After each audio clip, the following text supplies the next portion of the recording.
Olá, muito bom dia para você, tudo bem? Estamos num pier, mas desta vez não é para mostrar barco não. Nós vamos voar com a maior companhia de hidroaviões do mundo. E aqui a emissão de carbono de todos os voos é completamente neutralizada.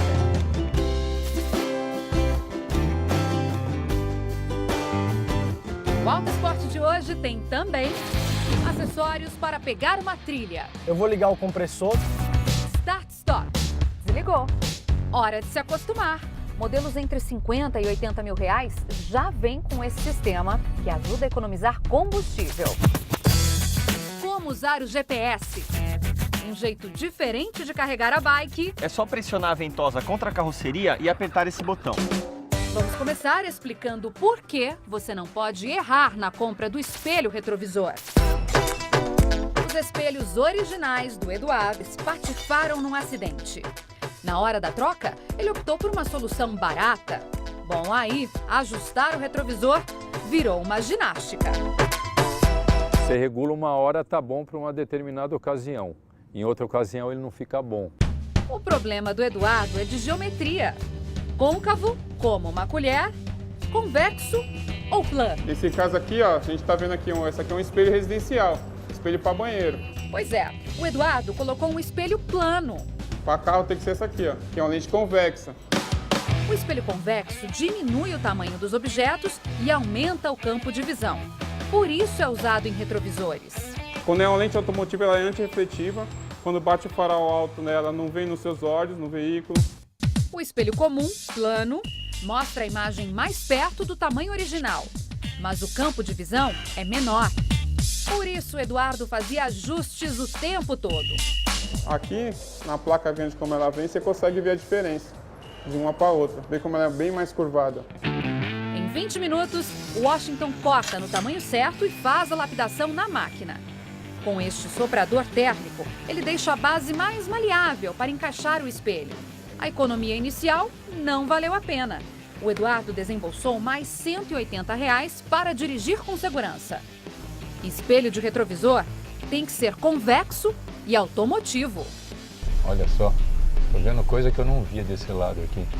Eu tô vendo pelo menos uns 50, 60% a mais do que eu via antes. Não vou fazer mais gambiarra não, que não dá certo.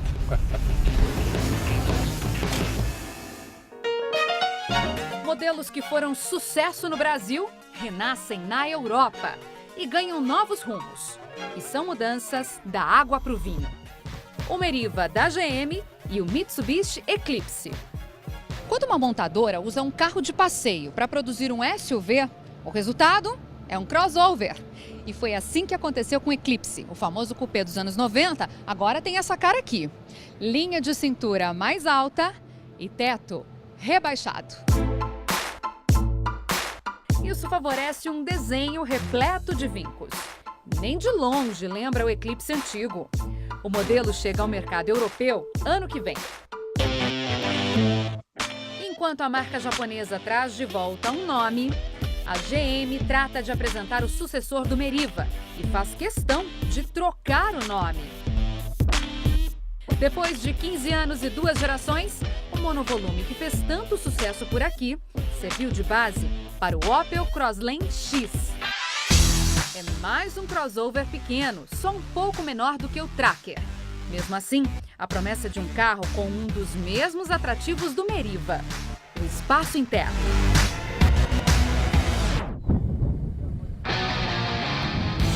Oh, sai de lado, bicho. Controla, razinha. Vou pegar aqui uma cocinha. Oh, vai descer. Oh. Montanha-russa em suas mãos, meu amigo. Quem gosta de brincar em terrenos mais acidentados, capricha nos acessórios. E nesses casos, boa altura em relação ao solo e tração nas 4 rodas não bastam. Cada um desses modelos tem vários reforços para as aventuras mais extremas. Ó, vou passar agora no lamaceiro aqui e vou precisar ligar o lock. O lock é o bloqueio do diferencial. Ele trava as rodas de um mesmo eixo. Assim, distribui a mesma tração para as duas. E isso evita que na lama, por exemplo, uma roda patine ou cave, enquanto a outra se desloca. E o travamento é a vácuo. Ele é ar comprimido, aqui ele está liberado, tá? Nós vamos fazer o acionamento do compressor. Aqui ele já comprimiu o ar e já está com a pressão. Aqui nós vamos acionar o bloqueio. Tá? Então vamos de novo aqui, ó. Eu vou ligar o compressor. Agora eu bloqueei o traseiro e o dianteiro e vou passar aqui uma poça bastante funda aqui, cara. Fica a metade do carro aqui, sem medo, Razia. Vamos lá, né? Quase, meu amiguinho! Agora, trocamos de modelo para fazer a mesma travessia. Nesses mergulhos mais profundos, o snorkel garante o respiro do motor. O filtro que puxa ar para o motor, ele fica mais em cima, onde a água não bate, certo? Então ele vai ficar mais no teto aqui do carro. E na lama, se bobear, fica por lá mesmo. É, jovem. E você fica naquela ansiedade, cara, se você vai passar ou não, porque você não sabe a profundidade do laguinho, né? O carro vai afundar inteiro, no caso aqui fundou metade. Mas tô bem, tô me divertindo.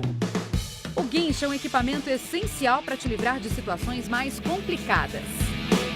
Para você poder tirar um companheiro do atoleiro, ou até mesmo você usar o teu guincho numa árvore e escapar de onde você está, amarrando o carro numa árvore e puxando pelo guincho. Depois do mergulho, um rolê na areia e um gás na aceleração. Esse é o botão do chamado gás pedal, uma central eletrônica que diminui o tempo de resposta do acelerador. Dá para ver a resposta do acelerador imediatamente. É só bater um pouquinho já, ó. Pum. Dessa forma aqui sobe até parede, amigo. O sistema aumenta o torque e permite diferentes tipos de ajustes, de acordo com o piso e com a situação. Você está num obstáculo e aí tu precisa de motor, tu encostou o pé no acelerador e está te respondendo. Enquanto o original, tu vai acelerar o carro, quando tu acelerou ele, 1 segundo depois ele te responde o motor. Se você quer realmente pegar uma pedreira, que são esses grandes areais aqui que eu tô passando, você precisa preparar seu carro. E como a variação do tipo de piso é constante, até as rodas ganham uma espécie de armadura. Pega a roda original do carro, e aí nós usinamos ela e colocamos 2 anéis, sendo que um anel ele é fixo e parafusado na roda e o outro anel ele vem externo, fixando o pneu contra esse outro anel interno, deixando a roda sem vazamento e não deixando estalonar. Assim, os pneus, que geralmente são calibrados com 38 libras, podem rodar com até 10 libras. Quando você baixa a pressão na realidade, você tem mais tração ali, né? Aumenta o contato com a areia. Nas trilhas, a suspensão articulada coloca os carros onde a gente nem imagina. São molas e amortecedores com um curso maior. Ter uma suspensão articulada ajuda bastante você sair de umas erosões, ou até mesmo onde eu tô aqui, ó. A articulação tem ligação direta com a capacidade de torção do carro. Barras como essas são fixadas em 4 pontos no chassi. E isso garante que um dos lados do carro não fique desequilibrado. Olha o teste com essa empilhadeira. Ela sobe a roda de um lado só, entorta, mas não tomba. Legal, né? E o Razia aprende com quantos acessórios é possível encarar uma trilha. Estou usando praticamente toda a articulação da... deu uma afundadinha ali. Uhul!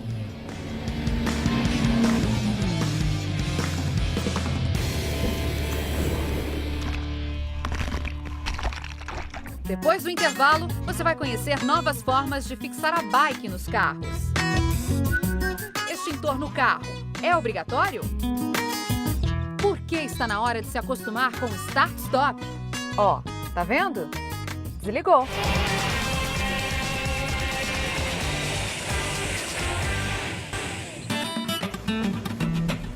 Você já ouviu falar em start-stop, né?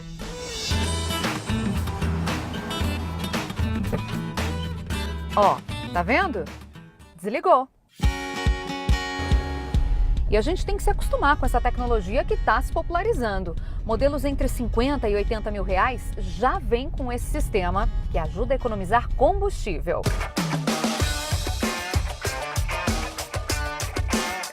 Márcia, me conta, como é que foi a primeira vez que o carro parou? Falei, nossa, o carro tá com problema, né? Porque eu acabei de brecar, ele já parou, já pagou, morreu. Felipe, é verdade que você anda só com o start-stop desligado? Só desligado. Por que você não gosta dele? Então, o delay do acelerador ele me incomoda um pouquinho. Então, eu acabo ficando refém do carro. Então, vamos explicar. A pausa do motor é rápida. Os sensores precisam reconhecer uma série de condições.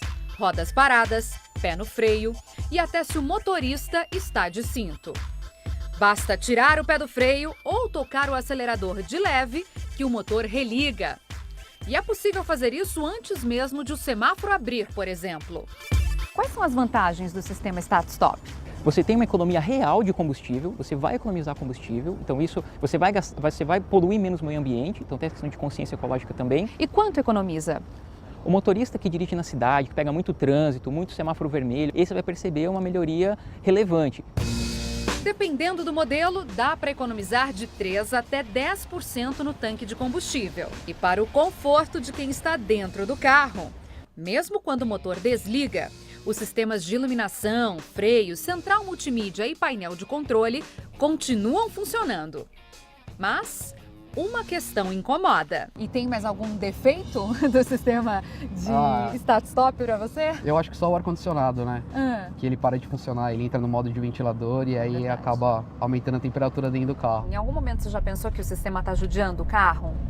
Já, eu fiquei numa dúvida. Será que ele economiza combustível, mas gasta, por exemplo, na bateria? Toda hora ficando dando partida, né? Não precisa se preocupar. Uma das tecnologias usadas na bateria é a chamada AGM, que usa separadores de fibra de vidro. Elas são mais resistentes e duráveis. E o sistema de partida do motor também é mais robusto e até mais silencioso. Já quanto ao ar-condicionado, o módulo faz uma conta. O ar-condicionado, ele só não para de funcionar se a temperatura externa estiver maior do que 35 graus. Mas essa temperatura varia de modelo para modelo. Outras dúvidas comuns a gente tira com o Marcelo.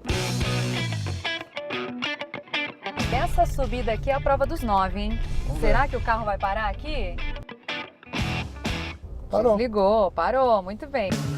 Em rampas ou ladeiras mais íngremes, os sensores reconhecem a inclinação e não desligam o motor. Bom de manobra também, hein?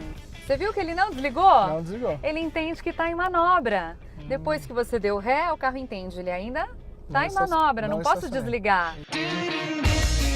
É uma questão de se adaptar, mudar de hábitos. A tecnologia reduz o consumo de combustível e a emissão de gases. E tá aí. Pergunta que não quer calar. Seu próximo carro vai ter ou não start-stop? Vai ter que ter um. Não tem jeito. Muito gostoso. Bem diferente.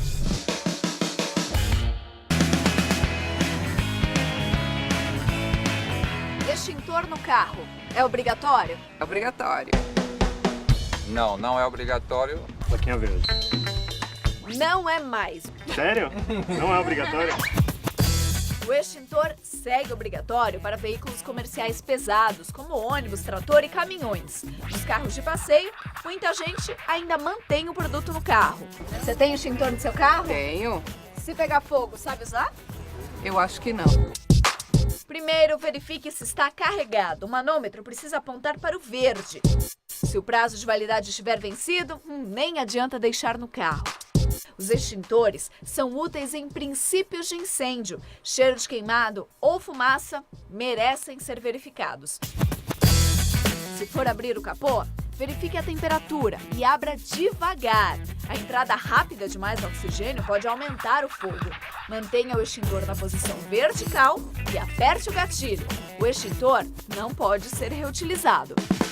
Está aí a dica, mas lembre, o extintor não é obrigatório e você não vai ser multado se estiver sem ele. Agora, se estiver uma chama, já sabe como usar.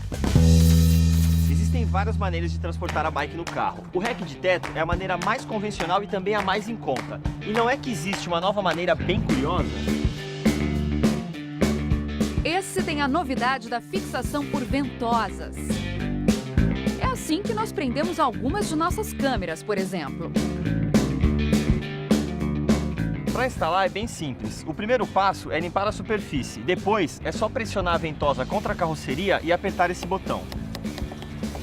Quando a parte branca sumir, é sinal de que ele está bem preso. A bike pode ter até 20 quilos. E a recomendação é que o motorista cheque a fixação a cada 4 horas. E como é prática, dá uma força para Eduardo. E daí é sempre uma opção para levar uma bicicleta a mais. Como eu tenho uma família grande e todo mundo pedala, sempre precisa carregar uma bicicleta a mais. O rack colocado na traseira do carro também agrada aos ciclistas. Normalmente quando você coloca ela no teto, você tem que tirar as rodas dianteiras e tem que guardar isso em algum lugar. Então ocupa espaço no porta-mala. Com esse tipo de rack ela vai montada, é botar a bike lá e partir para a viagem. O rack traseiro exige adaptações na sinalização para estar dentro da lei. É necessário instalar uma placa com lacre e não pode obstruir a visão. Modelos presos por fita custam menos de R$100, mas em sua maioria são proibidos por cobrirem a placa dos automóveis. O ponto negativo é que as bikes ficam mais vulneráveis e aumenta a chance de riscos no carro. Outra alternativa é a opção do rack de teto, em que não é preciso tirar a roda. Mas também é desaconselhado para bicicletas com quadros de carbono. Quais são os erros mais comuns que as pessoas cometem na hora de transportar a bike no carro? O principal problema que a gente vê é a bicicleta mal fixada no suporte. O suporte vai fixo no engate, mas a bicicleta não está firme. Um cuidado que você tem que tomar é sair na pressa, esquece da garagem e a bicicleta bate na saída da garagem. Já tem até tecnologia para evitar problemas para quem se esquece que está com a bike em cima do carro. Esse sistema lê a altura da passagem. Mais um dispositivo para os multimídias. Até o lado de montar o rack importa. Coloque do lado em que você irá desembarcar a bicicleta na maioria das vezes. E lembre-se, não ter pressa na hora de instalar. Seguir as recomendações do fabricante, que constam no manual, seguir o passo a passo, checar os apertos, aí você não vai ter nenhum problema.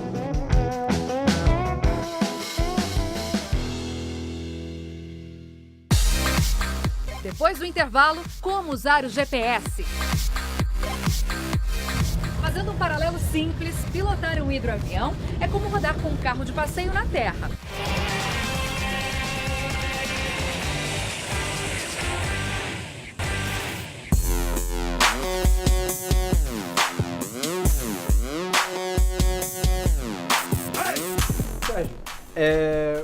Essa diferença entre, por exemplo, a Fórmula 3 e a GP2, o que é que te impressionou mais no carro, né? O estilo do carro é completamente diferente, mais potência, menos grip. Sim. E o Fórmula 3 é o contrário, tem muito grip e 250 cavalos. E a largada para você vai mudar também, né? Porque a Fórmula 3 se larga com embreagem e agora você tem as duas embreagens na mão ali. Isso é outra coisa interessante de perguntar, porque tem muita gente que posiciona uma embreagem no ponto que ele quer para largar e depois só joga a outra. E tem o outro que só usa uma embreagem e com freio ajusta a largada, né? Sim. Qual que você prefere? Porque todo mundo fica discutindo qual que é melhor. O que é que os pilotos fazem? Eles apertam um lado da embreagem total e o outro lado eles deixam no ponto onde a embreagem começa a andar, né? Começa a ir andar. Então você começa a acelerar e quando você quer largar, você solta essa primeira embreagem para essa outra já estar no ponto e começa a largar. O problema disso é que desgasta muito a embreagem. Então varia muito o ponto ali. Eu nunca arriscava, porque é mais fácil você ficar parado do que largar.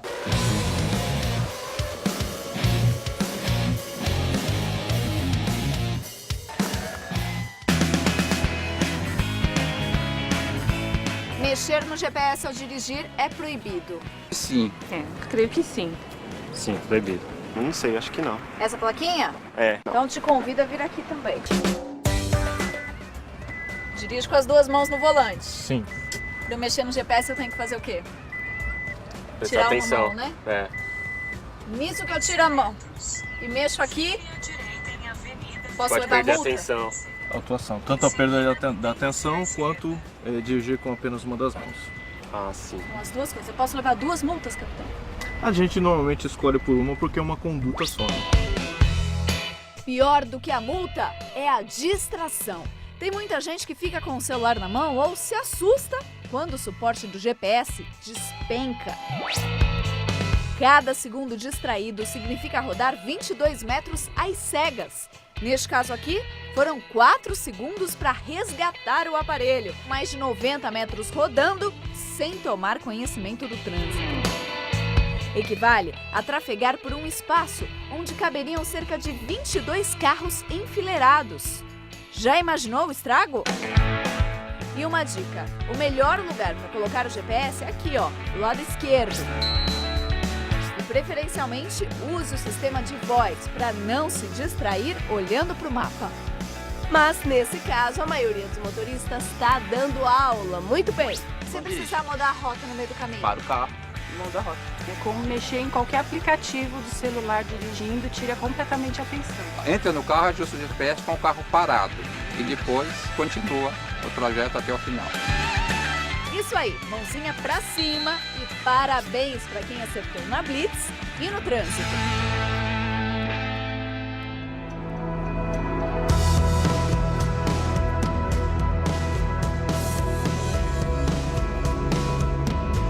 Em países como o Canadá, cheio de áreas remotas, separadas por grandes lagos, altas montanhas, muitas vezes o hidroavião é o único meio, ou o mais rápido de se chegar a esses lugares.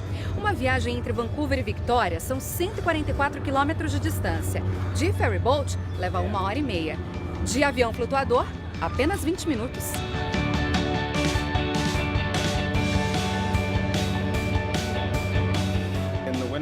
Os canadenses usam o hidroavião como um transporte regular, me explica o piloto.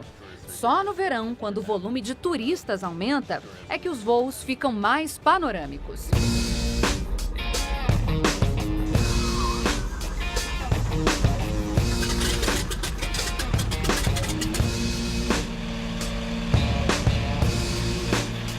Estima-se que a emissão de dióxido de carbono por voo seja de aproximadamente 8 quilos por pessoa.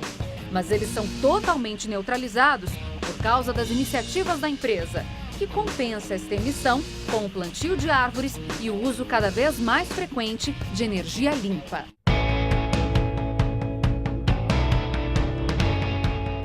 Um hidroavião como este, para 5 passageiros, voa geralmente a 1.000 pés de altitude e em torno dos 160 km por hora.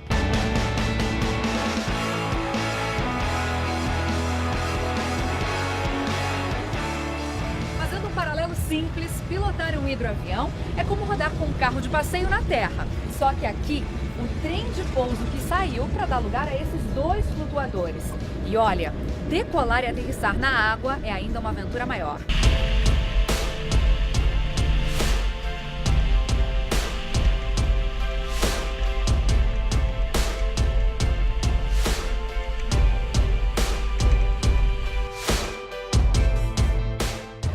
Voo perfeito, gente. Aterrissagem, decolagem tranquilos. Thank you very much, Raymond.